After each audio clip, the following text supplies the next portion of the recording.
25 नवंबर को राजस्थान की जनता लोकतंत्र का सबसे बड़ा त्योहार मनाने जा रही है और वो है विधानसभा चुनाव यानी मतदान का दिन 25 नवंबर। 25 नवंबर को लेकर नेता और प्रत्याशी तो अपनी अपनी तैयारियों में जुट गए हैं और इसके साथ ही जनता से वादे और दावे भी खूब किए जा रहे हैं। और इसी कड़ी में हम आपको हर एक विधानसभा के हर एक प्रत्याशी से रूबरू करवा रहे हैं और उनके मैनिफेस्टो में इस बार क्या कुछ शामिल है इसे भी आपके सामने रख रहे हैं। इसी कड़ी में आज हम पहुंचे हैं मालवीय नगर विधानसभा सीट जो कि राजधानी जयपुर की सबसे हॉट सीट है और यहां से कांग्रेस प्रत्याशी है डॉक्टर अर्चना शर्मा। आज हमारे साथ डॉक्टर अर्चना शर्मा जुड़ी है। मैम, सबसे पहले पंजाब केसरी पर आपका बहुत बहुत स्वागत करती हूँ। अर्चना जी, आप एक बार फिर से चुनावी रण में है, पार्टी ने फिर से आप पे विश्वास जताया है, तो अर्चना शर्मा के मैनिफेस्टो में इस बार क्या क्या शामिल है? देखिए, सबसे पहले तो मैं आपका धन्यवाद देना चाहूंगी कि आपने मुझसे संवाद के लिए समय निकाला। जी। और पंजाब किसी की विश्वसनीयता भी बहुत बड़ी है। मैं मानती हूँ कि जो भी प्रत्याशी चुनाव के मैदान में जाता है उसका कोई ना कोई विजन होता है, कोई मैनिफेस्टो होता है। जी। अमूमन तो जिस पार्टी से हम जुड़े होते हैं उस पार्टी की का मैनिफेस्टो ही मुख्य रूप से हम जनता के बीच में प्रस्तुत करते हैं। लेकिन एक अलग विजन भी मैं साथ लेकर के चल रही हूँ जो हर प्रत्याशी को लेकर चलना चाहिए। जी। आपने देखा कि इस बार हमारी सरकार ने बेहतरीन इंफ्रास्ट्रक्चर पे काम किया। उसी की परिणति है कि जिस विधानसभा क्षेत्र से मैं चुनाव तीसरी बार लड़ रही हूँ, वहाँ की जनता का विश्वास कांग्रेस पार्टी पर बढ़ा है। जी। और परंपरागत रूप से जो विधानसभा कही जाती थी कि हमारी पार्टी के प्रति ज्यादा रुझान नहीं रखती है, उस विधानसभा क्षेत्र में विकास के आधार पर जनता का मन हमने जीतने का प्रयास किया जी। और इसमें काफी हद तक सफल भी हुए हैं। हमारा विजन यही होगा कि मालवीय नगर को एक नियोजित कॉन्स्टिट्यूंसी बनाया जाए, हम्म। क्योंकि जिन लोगों को यहाँ पर सत्ता में भागीदारी मिली अब तक, उन्होंने कभी नियोजन पर ध्यान नहीं दिया। और उसी की का दुष्परिणाम ये निकला कि आज बहुत सारे ऐसे इलाके हैं जो कई चीजों से वंचित है, जिन्हें मूलभूत सुविधाएं कहते हैं। जी। सीवर का इंफ्रास्ट्रक्चर बहुत जर्जर हो चुका है क्योंकि बहुत पुरानी लाइनें हैं। इसके अलावा सड़कों का जाल जो हमने बिछाया उससे जनता में संतोष है, लेकिन बहुत से ऐसे इलाके जो अभी भी अछूते हैं। तो सबसे पहला जो हमारा विजन होगा वो विकास का होगा। दूसरा, जो मेरे प्रतिद्वंदी है उन्हें बहुत लंबे समय तक यहाँ विधायक बनने का अवसर दिया जाता है। उन्होंने यहाँ पर जनता को सुविधाएं देने, उनकी हित की बात करने या उनकी मांगों पर विचार करने के स्थान पर अपराध को संरक्षण दिया और मालवीय नगर का अपराधीकरण कर दिया। जी। भ्रष्टाचार को संस्थागत करने में मुख्य भूमिका निभा। हम्म। और जिस प्रकार से पूरा राजस्थान इसका साक्षी है कि एक पेट्रोल पंप है मालवीय नगर में, वहां से बैठ करके सारे भ्रष्टाचार के कारनामे किए जाते थे। वैसे तो हम हिंदू संस्कृति में ये मानते हैं कि जो पिता होता है वो परिवार का मुखिया होता है, माता को भी हम मुखिया ही मानते हैं। उनसे ये उम्मीद की जाती है कि वो खुद असंस्कारी भी हो तब भी संतान में संस्कार देने चाहिए। लेकिन मुझे दुख के साथ कहना पड़ता है कि उन्होंने अपने भ्रष्टाचार की प्रवृत्ति को अपनी संतति में भी पहुंचा दिया। और आज पूरा मालवीय नगर जानता है इस चीज को कि उन्होंने अपने पद का दुरुपयोग कर अपने हित साधने का काम किया, जो दुर्भाग्यपूर्ण है। राजनीति में शुचिता होनी चाहिए, ये भी हमारा एक विजन है। हम चाहते हैं कि हमारी जो संस्कृति है, भारतीय संस्कृति, हिंदू संस्कृति, जी। उसके मूल में है कि हम संस्कारित लोग हों, समाज पूरी तरह से तारतम्य में काम करे, एक दूसरे पर विश्वास होना चाहिए। और जो प्रतिनिधि होता है राजनीतिक रूप से, उसका कहते हैं ना, मुखिया मुखसो चाहिए, खान पान सो एक, यानी वो जैसा हो वैसा ही होना चाहिए, जैसा दिखे या जैसी बात करे उस आधार पर ही उसको अपनी जनता के बीच में जाना चाहिए। वोट मांगने के समय एक दूसरा चेहरा और वहां पर दूसरा चेहरा, ऐसा नहीं चल सकता। बहुत समय के बाद ही सही, लेकिन जनता में एक विश्वास पैदा हुआ है कि जनप्रतिनिधि को हमारे जैसा ही होना चाहिए, अंदर से भी जैसा है वैसे ही बाहर से दिखना चाहिए। और यही हमारा विजन है। हमने ये कमिटमेंट किया उनके साथ कि आज हम हाथ जोड़कर आपसे वोट मांग रहे हैं तो आगे भी आपके सामने नतमस्तक रहेंगे, क्योंकि लोकतंत्र में जनता ही जनाता है। अर्चना जी, आपने अपने विजन के बारे में बताया। आपके साथ आपके सामने चुनावी रण में कालीचरण सर्राफ है बीजेपी से, पिछले 7-8 बार से लगातार विधायक है। यदि आप उनके कार्यकाल का आकलन करें कि अब तक उन्होंने मालवीय नगर विधानसभा क्षेत्र में क्या क्या विकास कार्य करवाए, उन्हें आप कैसे देखती हैं? देखिए, 35 वर्षों तक उनको अवसर मिले, जिसमें 3 बार डिलिमिटेशन के बाद मालवीय नगर विधानसभा क्षेत्र। पहले 2 चुनाव जो मैंने लड़े, उन उन चुनावों के बाद जब मैं जनता के बीच में सक्रिय, तो मुझे लगा जनता आधारभूत सुविधा से वंचित है। इस मालवीय नगर को हाउसिंग बोर्ड ने, जिस मूल मालवीय नगर की हम बात करें जिसके नाम पर विधानसभा का नाम हुआ है, उसमें हाउसिंग बोर्ड ने विकास किया था। लेकिन हाउसिंग बोर्ड ने जब सीवर लाइन डाली थी, उसमें आबादी कम थी, छोटे छोटे फ्लैट्स थे, आज आबादी तो मुझे लगता है 4-5 गुना हो गई, गुना हो गई। लेकिन कभी भी उन्होंने विजन के साथ काम नहीं किया। अगर आप सड़क डालते हैं तो पहले ये चेक करिए कि सिविल लाइन की क्या स्थिति है, क्योंकि बार बार सड़क नहीं खोदी जानी चाहिए। देश के संसाधन का दुरुपयोग है सरकारी संसाधन के साथ। तो ऐसे में मैं समझती हूँ कोई विजन नहीं था, कोई नियोजित सोच नहीं थी, सिर्फ तुष्टिकरण था कि ये मेरा वोट बैंक है तो इसके लिए मुझे काम करना, जो मेरा वोट बैंक नहीं उनको वंचित करना। हमने इस परंपरा को विराम लगवाया इस बार। हमने बिना भेदभाव के सरकार की योजनाओं को, सरकार के विकास के काम को प्रत्येक नागरिक तक पहुंचाने का काम किया और उसे सुखद परिणति हम आगामी समय चुनाव के नतीजों में देखेंगे। अर्चना जी, राजस्थान में कांग्रेस इस बार गहलोत सरकार की जो तमाम गारंटियां है उन पर चुनाव लड़ रही है। चुनाव से पहले ही 7 गारंटियां और अशोक गहलोत जी ने लॉन्च की है। तो क्या वाकई ये जो गारंटियां है वो चुनाव जीतने में मददगार होगी कांग्रेस के लिए? निश्चित रूप से होगी। देखिए 10 गारंटीज हमने दी महंगाई राहत कैंप चला करके और धरातल पर उतर गई, जनता का विश्वास बढ़ा। इसके साथ ही अब 7 गारंटी जो हम दे रहे हैं उसमें मुख्य रूप से जो गृह लक्ष्मी योजना है वो महिलाओं को सशक्त करने का बहुत बड़ा माध्यम है।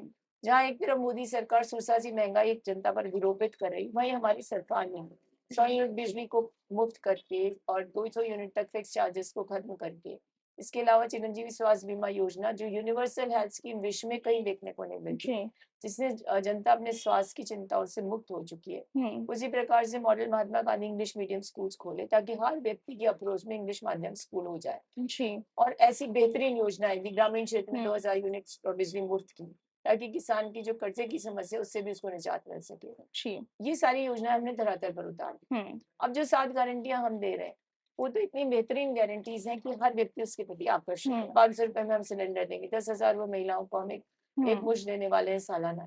तो एक सशक्तिकरण होगा, महिलाओं की आर्थिक स्थिति मजबूत होगी और साथ ही साथ उनका आत्मबल बढ़ेगा। गोबर जो होता है उसकी कीमत बढ़ गई, 2 रुपए किलो आप खरीद रहे हो, तो जो पशुपालक है हम देखते हैं सड़कों पर गोबर पड़ा रहता है, तो उससे ही उसको भी प्रोक्योर जब सरकार करेगी तो उसकी भी वो भी एक यूटिलिटी के क्षेत्र में आ गई।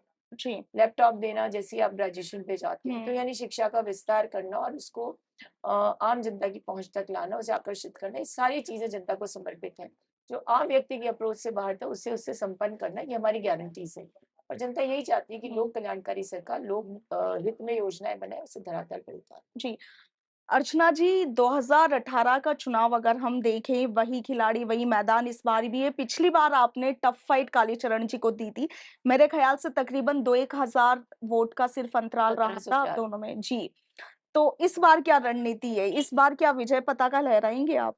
निश्चित रूप से कालीचरण जी चुनाव जीत करके आराम कर रहे थे, उम्र भी हो गई उनकी और हम सड़कों पर थे। हमारी पार्टी ने मुझे हारने के बाद एक आदेश दिया कि इस विधानसभा को मजबूत करो, जनता के हित में काम करो, क्योंकि जनता ने आपको लगभग 70,000 वोट दे दिए और जब इतना बड़ा मत मुझे मिला तो मुझे भी महसूस हुआ कि जनता मुझे जिताना चाहती।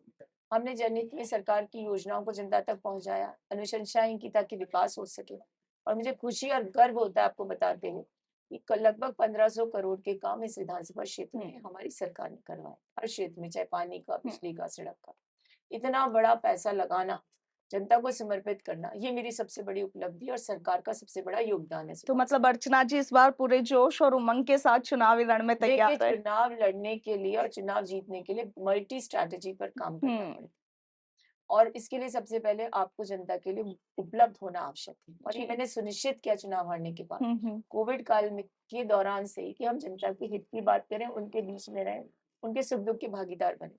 हमने 5 वर्षों तक चप्पा चप्पा मालवीय नगर का छान मारा।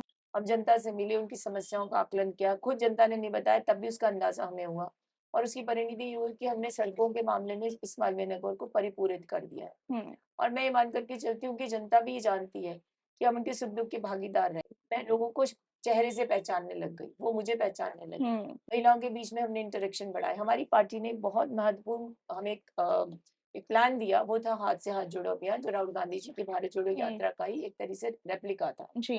हर विधानसभा क्षेत्र में ये यात्रा निकाली जानी थी ताकि जनता के बीच में जाकर के उनसे संवाद किया जा सके, समस्याओं को समझा जा सके।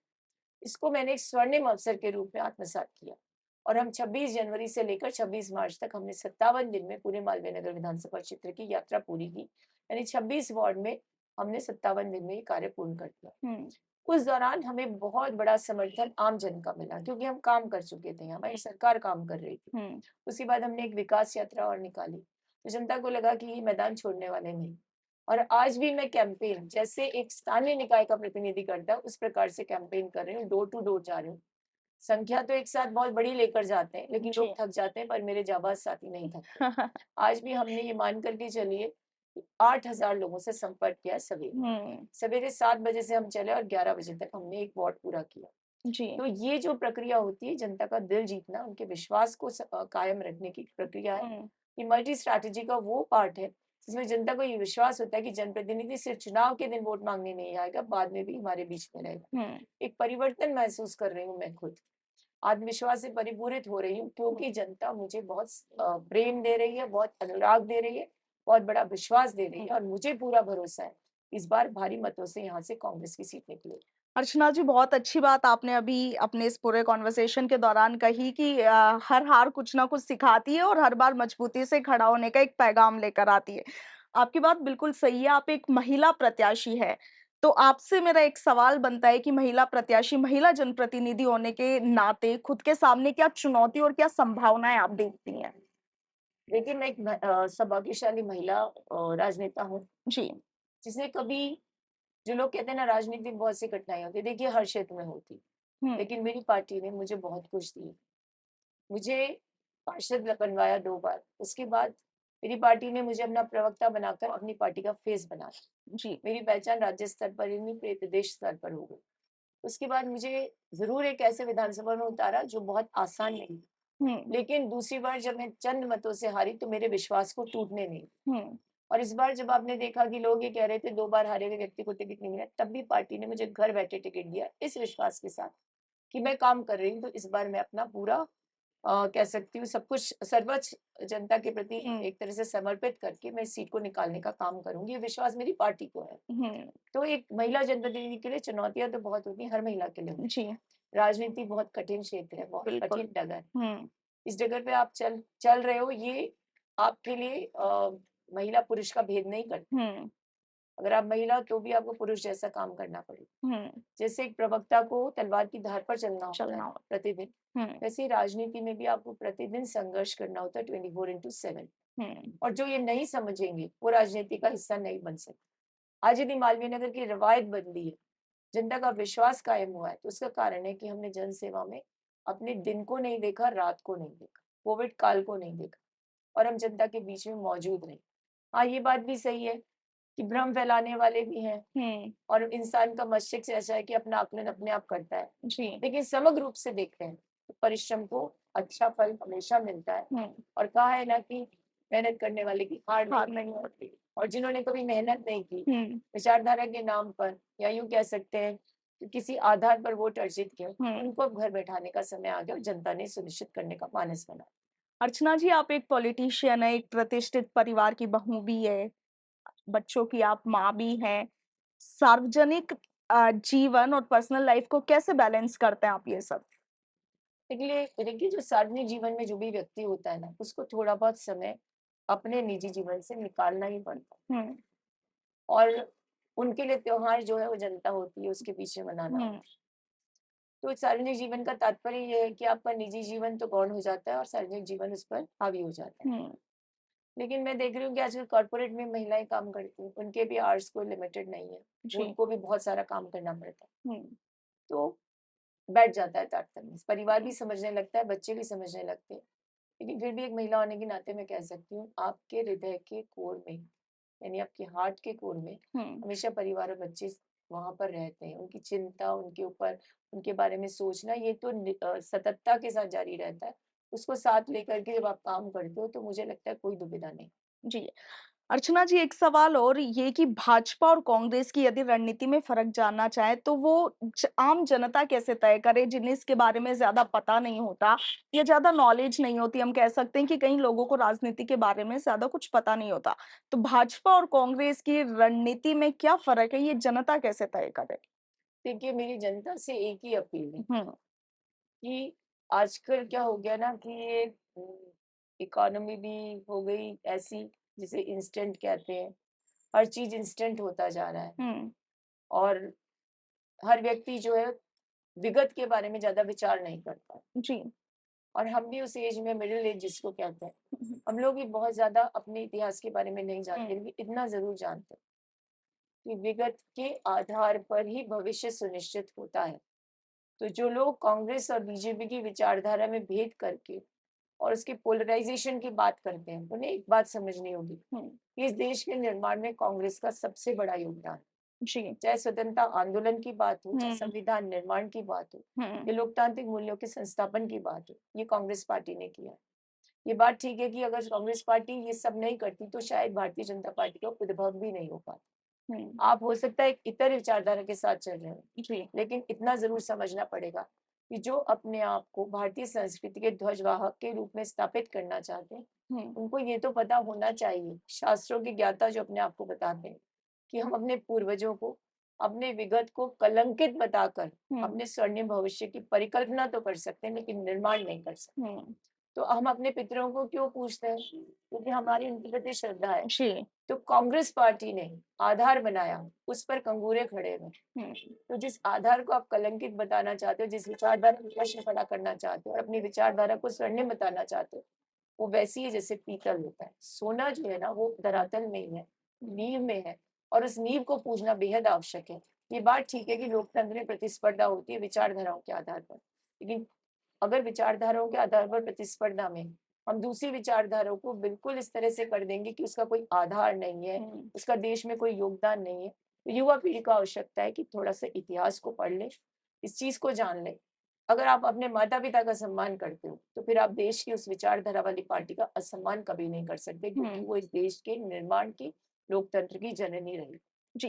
अर्चना जी, मेरा अंतिम प्रश्न आपके विधानसभा क्षेत्र को लेकर, यदि हम आपके विधानसभा क्षेत्र मालवीय नगर पर नजर डालें क्षेत्र में, तो यहाँ पर सक्षम वोटर्स भी है और कच्ची बस्ती के जरूरतमंद वोटर्स भी हैं।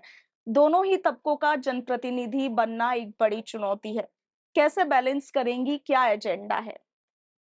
देखिए, एक महिला जो होती है ना, हम्म, वो अपने परिवार का ध्यान रख लेती है। बिल्कुल। परिवार में हम्म, सास ससुर भी होते हैं, उसके खुद के माता पिता भी होते हैं, नाते रिश्तेदार भी होते हैं, बच्चे भी होते हैं, जी। और उसे पता होता है कि मल्टीटास्किंग उसको करनी है। हम्म, तो मैं माँ बन करके सबका ध्यान रखने की क्षमता रखती हूँ।